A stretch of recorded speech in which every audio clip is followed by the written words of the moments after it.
እንደው ስትነጋገሩ ብትከባበሩ ላለው በቅድሚያ ማለት ነው። እውነት ለመናገር ልጅቷ ደግሞ ዛሬ አለቀሰች እኮ ዛሬ ልጅቷ እውነት አለቀሰች። ጉድ እኮ ነው። እኔ የምላችሁ ብትከባበሩ፣ መከባበር የሚባል ነገር አለ። ይሄን ልነግራችሁ ፈልጋለሁ። ምን መሰላችሁ? ሚዲያ ላይ የምትለቁትን ነገር ካልተከባበራችሁ ከካሜራ ጀርባ ብትከባበሩ ምንም ዋጋ የለውም ብዬ አስባለሁ። ድራማ መሆኑ እየታወቀ አንደበታችሁ የሚወጣውን ነገር መጠባበቅ አለባችሁ። ዋጋ ያስከፍላችኋል ብዬ ነው የማስበው ማለት ነው። አንቺ ደግሞ እንግዲህ ብሩኬ አልፈልግም ውጩልኝ ካለ ሚሄር ነው እንግዲህ መለማመጥ አያስፈልግም። መገፋት ጥሩ ነው፣ ለአንቺ ጥሩ ህይወት ይሰጥሻል ነገ ብዬ ነው የማስበው እውነት ለመናገር ማለት ነው። እና ይሄ ስራ መሆኑ እየታወቀ ግን የሚናገሩት ነገር በጣም ጥሩ አይደለም፣ የእውነት ለመናገር ማለት ነው። መከባበር አንደበት የሚባል ነገር አለ። ከአንደበት የውስጥን ማንም የሚያውቅ ሰው የለም። አንደበታችሁን ነው ሰው የሚያዩና። ሰላም እንዴት ናችሁ? አይን አለም ነኝ። ለዚህ ቤት አዲስ ከሆናችሁ ቤተሰብ ሁኑ። አብራችሁ ይላላችሁ። አመሰግናለሁ። ሰላም ጤና ፍቅር ከእናንተ ጋር ይሁን እያልኩ አሁንም በአዲስ ቪዲዮ መጥቻለሁኝ ማለት ነው። ሁሉ መልካም ነው ወይ? ሁሉ ሰላም ነው ወይ? አለን።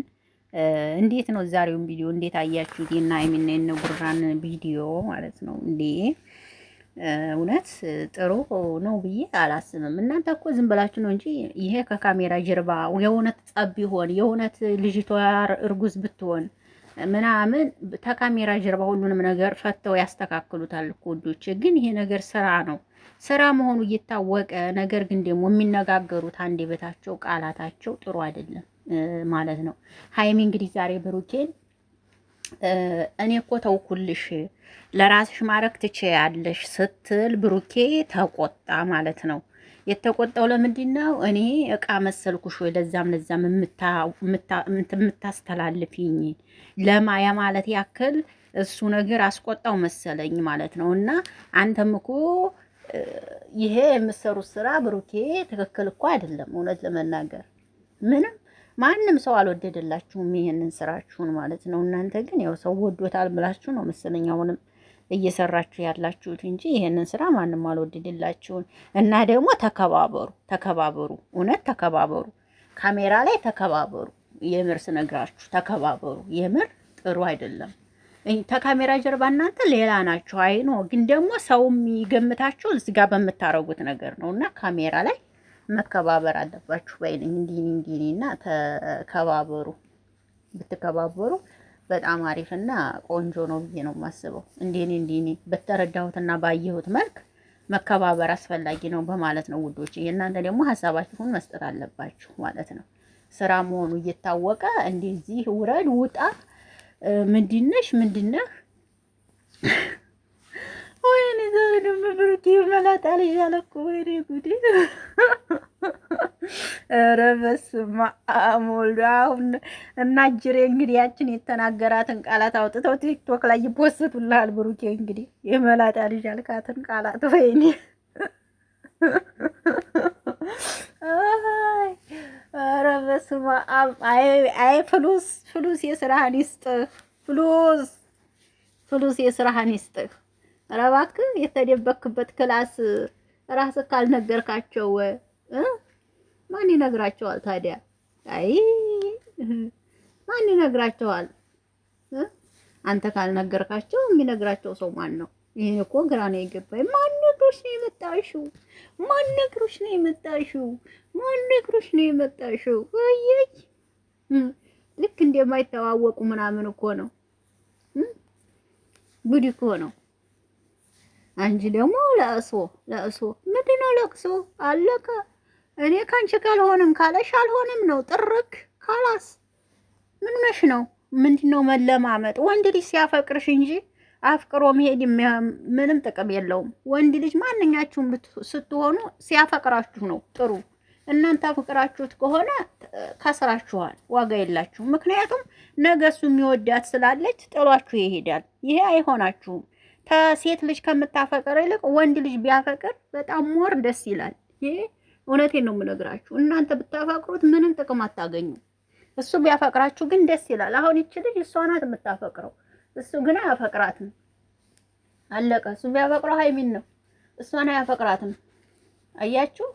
ስለዚህ ይሄ ስለሆነ ልጅቷ መውጣት አለባት ባይ ነኝ። ድራማው ይበቃል፣ ይበቃ። ጥሩ ነው እውነት ብታቆም ወደ ራሳችሁ ብትመለሱ ተመልካቾቻችሁንም ብታከብሩ ጥሩ ነው ባይ ነኝ። እንደኔ እንዲኔ የእውነት በቂ ነው። ከዚህ በላይ ሳምንት ድረስ ይበቃል ድራማ። ሳምንት ወይም ደግሞ እንደዚህ በቃ። እናንተ ከሁለት ሳምንት እንግዲህ ባልጣችሁ ነው ከጀመራችሁ። ጉድ እኮ ነው። ዛሬ እንዲሁም ሌላ ነገር ነበር እኔ የጠበቅኩት። እውነት ለመናገር አዲስ ነገር ጠብቄ ነበር። ያ ቀርቶ መከባበሩ እንኳን የሚባል ነገር የለም። ማፊ መከባበር እንዴ! ከምንም በላይ እኮ ክብር ይበልጣል፣ መከባበር ይበልጣል። እንዴ ካሜራ ላይ ካልተከባበራችሁ እኛ ከካሜራ ጀርባ ምን ትሆኑ እኛ ምን እናውቃለን? እኛ የምናየው በዚህ ነው፣ በምናያችሁ በዚህ ነው፣ የምንለካችሁ በዚህ ነው። እና ብቻ ምን ልበላችሁ ውዶችዬ፣ የልጅቷ ማልቀስ ነው ይገርመኝ። ምን እንዲያስለቀሰሽ አላቅም። የኔ ቆንጆ ማልቀስሽ ምን አስፈለገ? ለምን ማልቀስ አስፈለገ? ማልቀስ አስፈላጊ አይደለም። አለቀ። አንድ ሰው አልፈልግም ካለ አልፈልግም ነው። አንድ ሰው ከአንቺ ጋር አልቀጥልም ካለ አልቀጥልም ነው። አለቀ። ይሄ ማልቀስ ምናምን ነገር የሚያስፈልገው ነገር አይመስለኝም። ከአንቺ ጋር መሆን አልፈልግም ካለ አልፈልግም ነው። በቃ ይሄ ነው። ህይወት ይቀጥላል። አንቺም እንግዲህ ሌላ ሰው ጋር መሄድ ነው። ህይወትሽን መጨመር ነው። የማይፈልገው ሰው ጋር ወንድ ልጅ የማያፈቅራትን ሴት ወይም የማይፈልጋት ሴት ጋር መቀጠል አይፈልግም። እውነት ለመናገር ሴት ልጅ የዋህ ናት። ወንድ ከወደዳት እሷ እንኳን ባትወደው ገብቼበት እወደዋለሁ የሚል አላማ ስለሚኖራት ትገባበታለች። ወንድ ግን የማይወዳት ሴት ልጅ ከሆነች አይገባም፣ አይፈልግም። በቃ አልፈልግም ነው የሚለው። ሴት ግን የሚወዳት ወንድ ከሆነ በቃ ገብቼበት እወደዋለሁ የሚል አላማ ይኖራታል። ሴት ልጅ ትገባበታለች። አያችሁ፣ ወንድ ግን አይገባም እንደዚህ አይነት ውስጥ። ስለዚህ አንቺ እህታችን ራስሽን አስከብሪ ከዚህ በኋላ። ለነገሩ አሁን በኋላ ብታስከብሪ ባታስከብሪ ምን ዋጋ አለው? ምን ዋጋ አለው? አሁን ላይ ቢከበር ባይከበር ከምንም በላይ ክብር ይበልጣልና ክብራችሁን ብትጠብቁ ጥሩ ነው ባይነኝ። እንዲህ ማለት ነው አይደል ውዶች? እናንተ ታውቃላችሁ ደግሞ ያው እኛ ለሚዲያው ችግር የለብንም። እየወድ እያየ የሚተከተል ይከተላል ነው ሆነ። ይመቻችሁ።